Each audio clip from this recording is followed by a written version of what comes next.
नहीं रखा गया था, इसके खिलाफ मैंने, मेरी पार्टी लोक जनशक्ति पार्टी रामविलास ने प्रमुखता से अपनी आपत्ति को दर्ज कराने का काम किया था। पर जहां एक तरफ मैंने अपनी आपत्ति को दर्ज कराया था, वहीं दूसरी तरफ ये विश्वास भी मैंने मेरे प्रधानमंत्री आदरणीय नरेंद्र मोदी जी के पक्ष में जताया था कि सामाजिक न्याय की लड़ाई में मजबूती से समाज के हर वर्ग का ध्यान देने की दिशा में अगर आज की तारीख में कोई एक नेता, कोई एक व्यक्ति कार्य कर रहा है तो वो हमारे प्रधानमंत्री आदरणीय नरेंद्र मोदी जी ही हैं। ऐसे में कल जब मैंने इस बात का मैंने विरोध भी किया था कि लेटरल एंट्री में आरक्षण के प्रावधानों का ध्यान नहीं रखा गया है, उस वक्त साथ ही में मैंने इस बात को भी कहा था कि मजबूती से सरकार के समक्ष, मेरे प्रधानमंत्री जी के समक्ष मैं इस बात को रखने का काम करूंगा।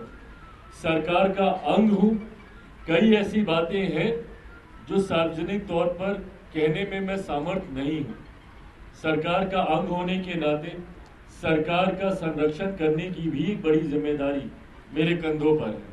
पर हाँ, कई ऐसे विषय हैं जहां पर असहमति होती है, पर असहमति को दर्ज कराने के लिए भी सरकार के भीतर मुझे एक मंच मुहैया कराया गया है, जहां पर अक्सर ऐसे विषयों को प्रमुखता से मैं रखने का काम करता हूं। जैसे ही ये लेटरल एंट्री वाला मामला हम लोग के संज्ञान में आया, उसी वक्त से मैंने लगातार अलग अलग जगहों पे कंसर्न अथॉरिटीज के सामने मैंने अपने इस विषय को रखा।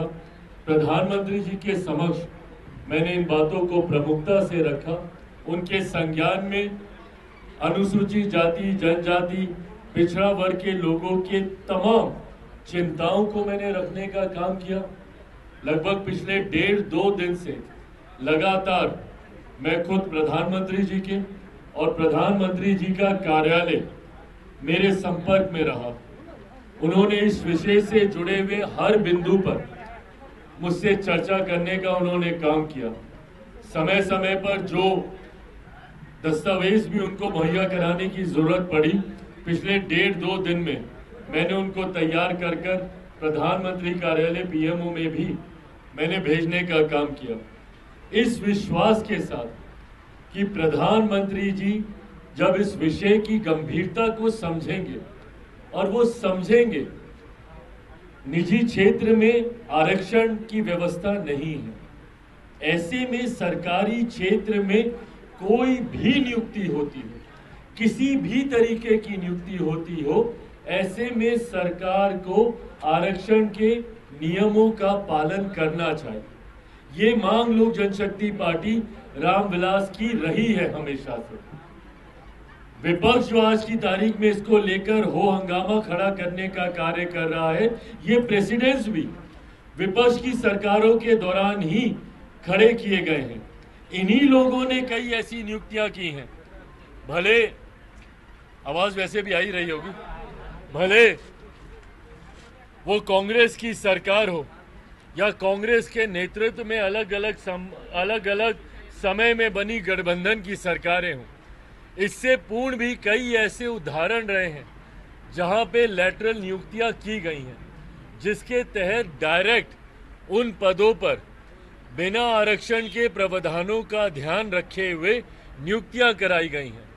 और आज जब हमारी सरकार के द्वारा इस तरीके का विज्ञापन आया तो विपक्ष ने एक ऐसा माहौल बनाने का प्रयास किया जैसे इतिहास में पहली बार ऐसा हो रहा हो। पहले हुआ इसलिए ये हो रहा है, सही है, मैं इसका भी पक्षधर नहीं हूँ, इसीलिए मैंने इसके खिलाफ भी अपनी बातों को रखा।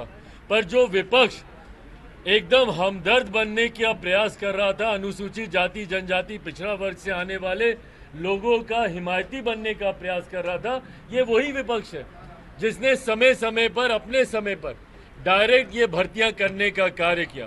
पूर्व प्रधानमंत्री डॉक्टर मनमोहन सिंह जी उसका उदाहरण है, मोंटेक सिंह आलूवालिया जी उसका उदाहरण है, कई ऐसे नाम हैं जो इसके उदाहरण रहे हैं।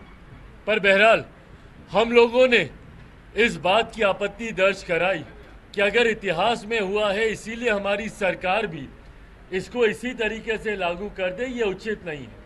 और कहीं ना कहीं एक गलत परसेप्शन सरकार का ऐसी नियुक्तियों के बाद समाज के बीच जाएगा। मुझे खुशी है और ये मेरे विश्वास को पुनः बल देता है कि मेरे प्रधानमंत्री आदरणीय नरेंद्र मोदी जी ने समाज के एक बड़े वर्ग, अनुसूचित जाति, जनजाति, पिछड़ा वर्ग से आने वाले लोगों की चिंताओं को समझा और आज एक आदेश के तहत ये जो विज्ञापन निकला था इसको रद्द किया जाता है। मैं, मेरी पार्टी लोक जनशक्ति पार्टी रामविलास, मेरे प्रधानमंत्री आदरणीय नरेंद्र मोदी जी का धन्यवाद देती है और मैं समाज की तरफ से अनुसूचित जाति, जनजाति, पिछड़ा वर्ग से आने वाले लोगों की तरफ से भी मेरे प्रधानमंत्री आदरणीय नरेंद्र मोदी जी का मैं धन्यवाद करता हूं कि उन्होंने एक बड़े वर्ग की चिंता को सम्मान देने का काम किया और जो ये नियुक्ति निकाली थी उसको रद्द करके पुनः उन्होंने इस समाज का विश्वास जीतने का काम किया। ये पत्र थोड़ी देर में आप सबके साथ मैं साझा भी कर दूंगा। इस पत्र के माध्यम से यूपीएससी चेयरमैन को ये निर्देशित किया जाता है डॉक्टर जितेंद्र सिंह जी के द्वारा, जो कि एमओएस है पीएमओ के, उनके द्वारा ये निर्देशित किया जाता है चेयरमैन यूपीएससी को। और इसमें कहा जाता है कि जो एडवर्टीजमेंट निकाला है वो प्रधानमंत्री जी के this aspect needs to be reviewed and reformed in the context of Honorable Prime Minister's focus on assuring social justice.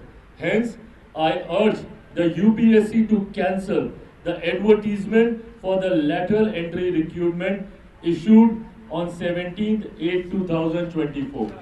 ये पुनः मेरे प्रधानमंत्री जी के संकल्प को दोहराता है, उनके समर्पण को दोहराता है।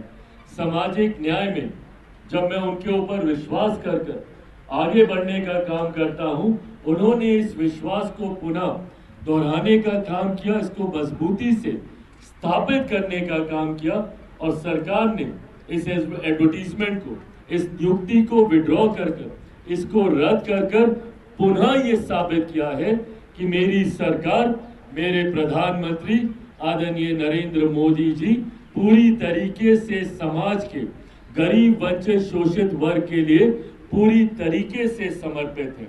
और अगर कहीं कोई इस तरीके का फैसला सरकार की तरफ से लिया जाता है जो मेरे प्रधानमंत्री जी के संज्ञान में आता है, उसको भी प्रधानमंत्री जी सुधारने के लिए मजबूत कदम उठाने की क्षमता रखते हैं। ये प्रधानमंत्री जी ने पुनः दर्शाया। कुछ दिनों पहले सुप्रीम कोर्ट का भी जो आदेश आया था उसमें ऑब्जर्वेशंस में क्रीमी लेयर के प्रावधानों का जिक्र किया गया था अनुसूचित जाति को लेकर, शेड्यूल कास्ट को लेकर। उसमें यह कहा गया था कि क्रीमी लेयर के प्रावधान इसमें बनाए जाने चाहिए। मैंने भी उसमें आपत्ति दर्ज की थी, मेरी पार्टी ने भी अपनी आपत्ति दर्ज की थी, क्योंकि जब आप अनुसूचित जाति की बात करते हैं, ये वो जातियां हैं जिनको भारत के संविधान में शेड्यूल किया गया है शेड्यूल कास्ट के तौर पर, जिनका आधार छुआछूत रहा है। अनुसूचित जाति वर्ग से आने वाले लोगों का आधार कभी भी शैक्षणिक नहीं रहा है, आर्थिक नहीं रहा है, वो सिर्फ और सिर्फ छुआछूत रहा है। ये वो जातियां हैं जिनको समय समय पर गांव से बाहर रखा जाता था, देखना पाप माना जाता था, छूना पाप माना जाता था। ये वो जातियां हैं जो छुआछूत का शिकार रही हैं। ऐसे में इन जातियों में क्रीमी लेयर के प्रावधानों की संभावना ही नहीं है, क्योंकि आज की तारीख में भी उदाहरण हम लोग के सामने है कि एक दलित युवक को घोड़ी पे चढ़ने से रोका जाता है, एक दलित परिवार को मंदिर में प्रवेश करने से रोका जाता है। और तो और हद तो तब हो जाती है जब हाल फिलहाल के दिनों में ही एक आईपीएस ऑफिसर सुरक्षा मांगता है अपनी बारात निकालने के लिए। तो आप कैसे इसमें क्रीमी लेयर बना सकते हैं? एक पूर्व मुख्यमंत्री रहते हुए जब मंदिर दर्शन के लिए जाते हैं तो उनके निकलने के बाद मंदिर को गंगा जल से धुलाया जाता है। आज की तारीख में भी ये भेदभाव के उदाहरण देखने को मिलते हैं। तो कैसे इसमें क्रीमी लेयर का प्रावधान हो सकता है? और इस बात को भी मैंने प्रमुखता से कैबिनेट मीटिंग में रखने का काम किया और मुझे खुशी है कि प्रधानमंत्री जी ने भी तुरंत उसी कैबिनेट मीटिंग के बाद क्रीमी लेयर की जो संभावनाएं माननीय न्यायालय के द्वारा जताई गई थी, उस पर सरकार की तरफ से अपना रुख स्पष्ट करने का काम किया। समय समय पर मेरे प्रधानमंत्री जी के द्वारा उठाए गए ये कड़े फैसले दर्शाते हैं कि विपक्ष जो एक माहौल तैयार करने का प्रयास कर रहा है, और ये अभी से नहीं, एक लंबे समय से विपक्ष की पूरी राजनीति ही अब सीमित हो गई है इस बात पर आकर कि कैसे हमारी केंद्र की सरकार हमारे प्रधानमंत्री जी को सिर्फ आरक्षण संविधान के नाम पर घेरने का काम किया जाए, जबकि समय समय पर हमेशा मेरे प्रधानमंत्री जी और मेरी सरकार ने अपनी प्राथमिकताओं को दर्शाने का काम किया, और वो समाज के इन्हीं वर्गों के प्रति है जो आज भी मुख्य धारा के साथ नहीं जुड़ पाए हैं। ऐसे में विपक्ष जो भ्रम फैलाने का काम करता, पूरा चुनाव इन्होंने इसी झूठ के सहारे लड़ने का काम किया। आरक्षण समाप्त हो जाएगा, संविधान समाप्त हो जाएगा। अभी पिछले 2-3 दिन से जब से ये एडवर्टीजमेंट निकला, अभी तो कोई नियुक्ति नहीं हुई, कुछ नहीं हुआ। एक ऐसा माहौल तैयार कर दिया कि ये सरकार पूरी तरीके से दलित विरोधी है, पिछड़ा विरोधी है। और ये लोग बात करते हैं दलितों की, ये लोग बात करते हैं पिछड़ों की। इतना साल हो गया, अगर मंडल कमीशन को किसी ने संवैधानिक दर्जा देने का काम किया तो वो हमारी आज की मौजूदा सरकार और हमारे आज के प्रधानमंत्री नरेंद्र मोदी जी ने देने का काम किया।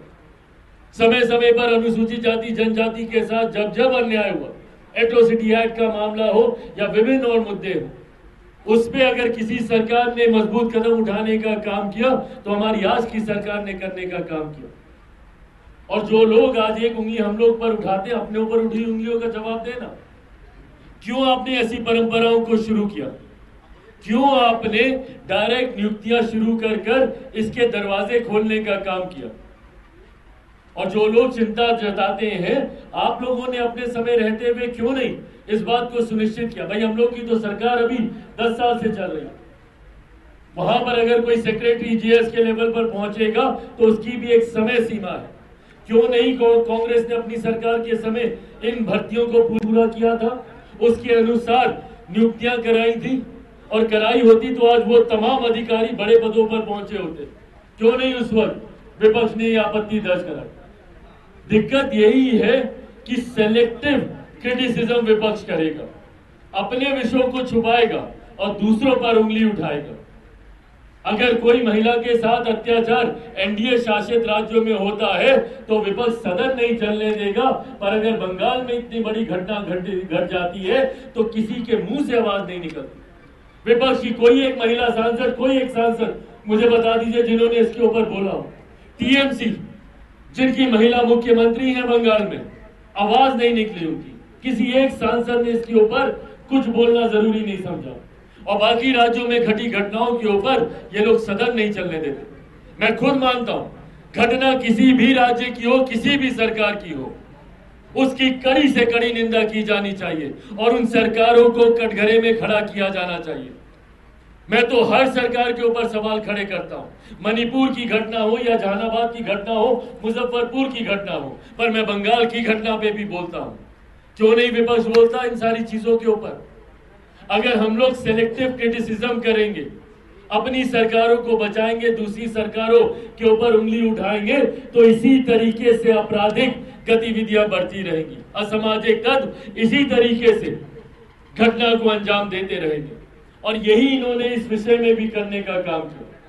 लेटरल एंट्री अपने जमाने की इनको याद नहीं आती, और हमारी सरकार पे तुरंत उंगली उठाने के लिए ये लोग तैयार हो गए। आज हमारी सरकार ने इस विषय को, इस नियुक्ति को रद्द कर कर पुनः अपनी प्रायोरिटी, अपनी प्राथमिकता, अपना समर्पण समाज के अनुसूचित जाति जनजाति पिछड़ा वर्ग के प्रति पुनः दोहराने का काम किया है। मैं इसके लिए अपनी तरफ से, मेरी पार्टी लोक जनशक्ति पार्टी रामविलास की तरफ से मेरे प्रधानमंत्री आदरणीय नरेंद्र मोदी जी का कोटि कोटि धन्यवाद करता हूं, उनको बधाई देता हूं और पूरे समाज की तरफ से उनका धन्यवाद करता हूं।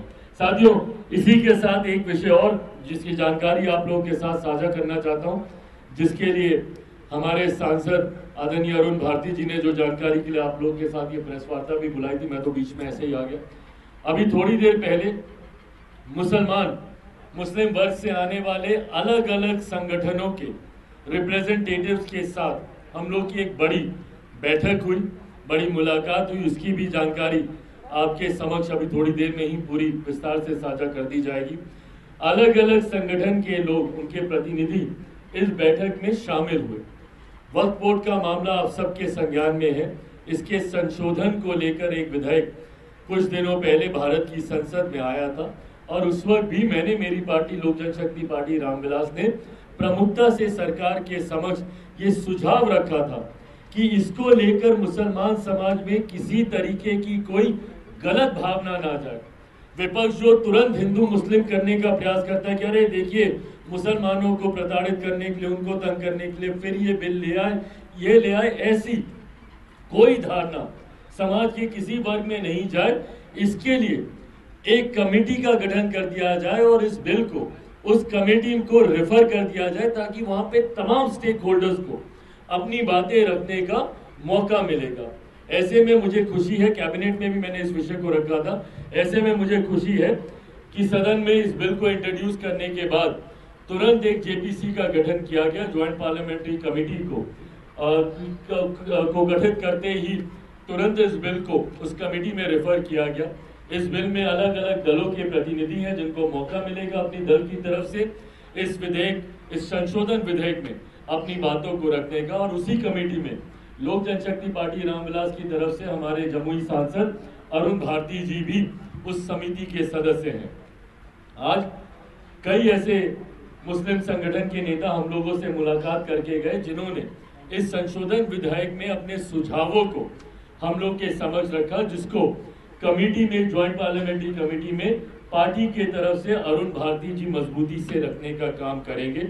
उन्होंने कई बिंदुओं पर अपनी चिंताएं भी दर्ज की, कई बिंदुओं पर उन्होंने अपने सुझाव रखने का काम किया।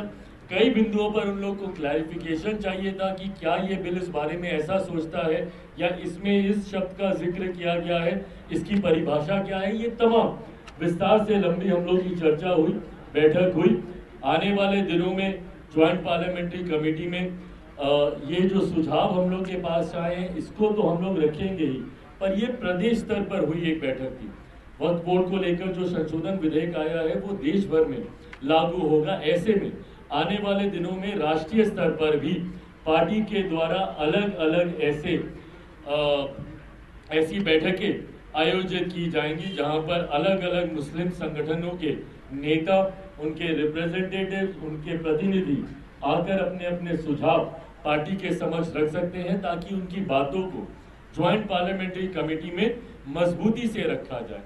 सरकार की भी सोच सुधार को लेकर है और समाज के इस वर्ग की सोच, मुसलमान वर्ग की भी सोच इसकी बेहतरी को लेकर ही है। ऐसे में सरकार की सोच और मुसलमान वर्ग दोनों एक साथ मिलकर कैसे आगे चल सके उसका माध्यम लोक जनशक्ति पार्टी रामविलास बनने का कार्य करेगी। हम लोगों के माध्यम से अगर उनकी कोई चिंताएं हैं, उनकी कोई परेशानियां हैं या उनका कोई आक्रोश भी है, उसको भी सरकार के समक्ष रखने का माध्यम लोक जनशक्ति पार्टी रामविलास आने वाले दिनों में भी करेगी। इसको लेकर आज हम लोगों ने एक बड़ी बैठक रखी है, उसमें कई सुझाव आए हैं। उन सुझाव को भी अगली जेपीसी की बैठक कौन सी तारीख को, 22 अगस्त को पहली बैठक ज्वाइंट पार्लियामेंट्री कमेटी की इस विधेयक, संशोधन विधेयक को लेकर होगी, जहां पे इन तमाम सुझावों को मद्देनजर रखते हुए वहां पर पार्टी की तरफ से भी हम लोग अपना पक्ष रखने का काम करेंगे। अंत में बस इतना ही कहूंगा कि समाज का कोई भी वर्ग हो, अनुसूचित जाति हो, अनुसूचित जनजाति हो, पिछड़ा वर्ग हो, अति पिछड़ा वर्ग हो, मुसलमान वर्ग हो, अल्पसंख्यक समाज से आने वाले किसी भी धर्म के लोग हो, मेरी सरकार और मेरे प्रधानमंत्री आदरणीय नरेंद्र मोदी जी जब सबका साथ, सबके विकास, सबके विश्वास की बात करते हैं तो सही मायनों में वो सबके सुझावों को साथ लेकर आगे बढ़ने का काम करते हैं। और ये तमाम फैसले जो लिए जा रहे हैं, जेपीसी की बात हो या आज उस नियुक्ति को रद्द करने की बात हो, मेरे प्रधानमंत्री जी ने इस बात को पुनः साबित किया है, इस बात को पुनः प्रमाणित किया है कि जब हम सबका साथ, सबके विकास की बात करते हैं तो सही मायनों में देश का हर एक व्यक्ति 140 करोड़ जनसंख्या को साथ लेकर चलने का कार्य मेरी सरकार कर रही है और इसके लिए मैं मेरे प्रधानमंत्री आदरणीय नरेंद्र मोदी जी का पुनः धन्यवाद देता हूं। अब कोई और सवाल?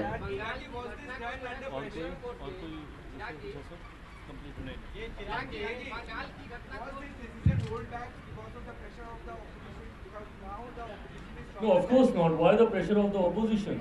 I mean, this was something which was well communicated to my Prime Minister. And as I told you that my Prime Minister and the PMO was in direct communication with all the ally partners and with all the stakeholders concerning this, whosoever was having an issue with it. I myself, since past 2 days, I was directly in touch with the Prime Minister's office. Regularly, I was communicating with him. I have given n number of notes in writing to the Prime Minister office concerning concerning every concerns, from this community. So yes, I mean, after understanding the whole matter, this was the decision that was taken for the people of this community, SC, ST, OBCs.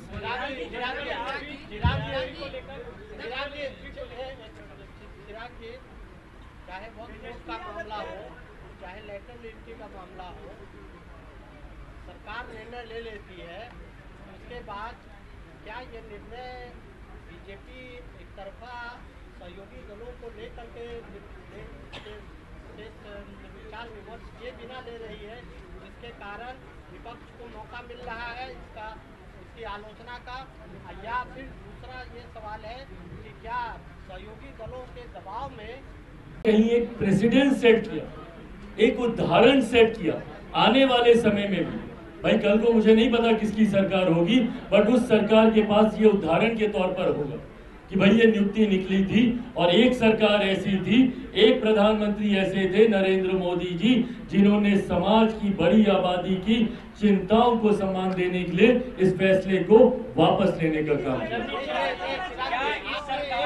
आप ज्यादा मजबूत दिख रहे हैं, क्योंकि चाहे वो JPC का मामला हो या वर्क बोर्ड का मामला हो या अभी का मामला हो, इस सरकार में आप ज्यादा मजबूत हैं पहले के लिए सरकार से?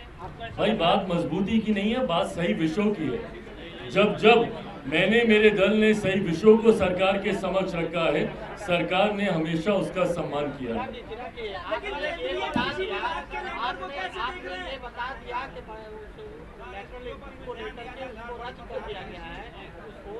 प्रधानमंत्री जी से आपकी बातचीत हुई, तो क्या आगे आरक्षण के जो नियम है या जो आरक्षण का प्रावधान है उसका पालन करते हुए ये निकाली जाएगी फिर वैकेंसी? देखिए, आने वाले दिनों में सरकार का क्या फैसला होगा वो चर्चा के बाद ही मैं आप लोगों के समक्ष रख सकता हूँ। केंद्रीय मंत्री के तौर पर मैं कोई ऐसी बात नहीं बोलूंगा जिसकी जानकारी फिलहाल नहीं होगी। आधे एक घंटे पहले ही इसको रद्द करने का फैसला हमारी सरकार के द्वारा लिया गया है। अब इस पर पुनः चर्चा होगी और पुनः चर्चा के बाद जो फैसला लिया जाएगा वो आप लोगों के साथ साझा किया जाएगा। पर मैं एक बात को मैं स्पष्ट कर दूं, मेरी पार्टी पूरी तरीके से इस बात को लेकर समर्पित है कि केंद्र सरकार या किसी भी सरकार के द्वारा कोई भी नियुक्ति निकलती है उसमें आरक्षण के प्रावधानों का इम्प्लाई करना ही होगा, कोई ऑप्शन नहीं है। जैसा मैंने कहा कि एक सरकारी क्षेत्र ही है जहां पे इसके प्रावधानों को आप लागू कर सकते हैं। अगर यहाँ पे भी लागू नहीं किया जाएगा तो ये बहुत बड़ी चिंता का विषय होगा। तो ऐसे कोई भी सरकारी नौकरी इसमें निकले उसमें इसको इम्प्लीमेंट किया जाना चाहिए। नहीं किया जाता है तो मेरी आपत्ति रहेगी ही रहेगी। कल भारत बंद है सर, कल भारत बंद है SC/ST कोटा को लेकर। भाई, एक करके सुनिए, मैं कहाँ भाग रहा हूँ। हाँ, भाई, बारी से अपना एक क्वेश्चन ले लिया गया दूसरे को मौका। और अरुण भारती जी की तरफ से उनको आश्वासन दिया गया था कि उनकी मांगे पूरी की जाएगी। वो लोग लगातार अब मांग उठा रहे हैं कि चिराग पासवान जी ने मुख्यमंत्री नीतीश कुमार से भी मुलाकात की। इस मामले में आगे क्या? इस मामले में फिलहाल जो नियुक्ति निकाली गई थी 1-2 जिलों में, इसको लेकर अरवल खासतौर पर, उसको अभी होल्ड पे रखा गया है। जैसा मैंने कहा कि मेरी मुख्यमंत्री जी से इस विषय को लेकर बातचीत हुई थी, लिखित तौर पर भी हम लोगों ने मुख्यमंत्री जी के संज्ञान में ये विषय दे दिया था। मुझे लगता है ये मामला विचाराधीन है, कोई नई नियुक्तियां इसके ऊपर अभी नहीं हुई हैं और इस बात को हम लोग सुनिश्चित करेंगे कि जो व्यवस्था पहले जैसे थी ये वैसे ही चले, चौकीदार और दफादारों को लेकर।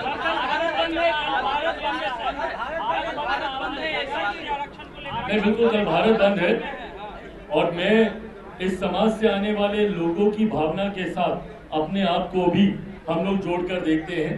मेरी पार्टी का भी समर्थन इसको लेकर है, बट हाँ, मेरे प्रधानमंत्री जी ने जैसा कहा, जिन बिंदुओं को लेकर हम लोग की चिंताएं थी, क्रीमी लेयर को लेकर, इसके वर्गीकरण को लेकर, उसको लेकर प्रधानमंत्री जी ने भी अपने पक्ष को मजबूती से रखा है। आने वाले दिनों में भी हम लोग इस बात को सुनिश्चित करेंगे कि किसी तरीके का कोई क्रीमी लेयर का प्रावधान अनुसूचित जाति में नहीं हो सकता। मेरी पार्टी का समर्थन रहेगा। बंगाल की घटना को सुप्रीम कोर्ट ने गंभीर बताया है, नेशनल टास्क फोर्स गठित करने की बात कही है। नहीं, बिल्कुल ये घटना गंभीर है और बहुत गंभीर है, और मैं तो चाहता हूं कि जल्द से जल्द दोषियों को कड़ी से कड़ी सजा हो। ऐसे उदाहरण तय किए जाने चाहिए कि इसके बाद अगर ऐसी कोई आपराधिक सोच वाला व्यक्ति ऐसी घटना को अंजाम देने के बारे में सोचे भी तो भी उसकी रूह कांप उठे। ऐसे उदाहरण समाज में हम लोग को खड़े करने की जरूरत है। मेरे प्रधानमंत्री जी ने लाल किले की प्राचीर से भी इस बात का आह्वान किया था कि अब आने वाले दिनों में ऐसी घटनाओं में लिप्त अपराधियों की सजा को भी उतनी ही प्रमुखता से अब दर्शाया जाएगा ताकि लोगों के मन में इस बात का भय बैठे। देखिए, सरकार के स्तर पर हम लोग हर संभव प्रयास कर रहे हैं, शासन प्रशासन के स्तर पर भी कार्य हो रहा है, पर साथ ही में सामाजिक सुधार की भी जरूरत है। उस सोच में भी बदलाव की जरूरत है जिसका आह्वान मेरे प्रधानमंत्री जी ने लाल किले की प्राचीर से किया था। कौन है वो लोग जो ऐसी घटना को अंजाम देते हैं? हम ही लोगों के बीच के वो लोग हैं। कैसे ऐसी मानसिकता उनके मन में आती है? कैसे बहन बेटियों के साथ ऐसे जघन्य अपराध ये लोग करते हैं? कल रक्षाबंधन का त्योहार था, सामूहिक आह्वान हम लोग को करने की जरूरत है, सामूहिक संकल्प हम लोग को लेने की जरूरत है। जिस दिन समाज का हर एक व्यक्ति जो सम्मान की दृष्टि, अपनी बहन को जिस सम्मान की दृष्टि से देखता है, उसी दृष्टि से देश की हर एक युवती लड़की को देखने लग जाए तो संभवतः ये घटनाएं नहीं घटेंगी। पर हाँ, तब तक समाज में ऐसी आपराधिक सोच वालों के प्रति डर भी बैठाना जरूरी है, जो सिर्फ कड़ी कार्रवाई करके होगा। और इसके लिए राज्य सरकार हो, केंद्र सरकार हो, सत्ता पक्ष की सरकार हो, विपक्ष की सरकार हो, सबको अपनी राजनीति छोड़कर एक मंच पर आकर इसके लिए उदाहरण तय करने होंगे।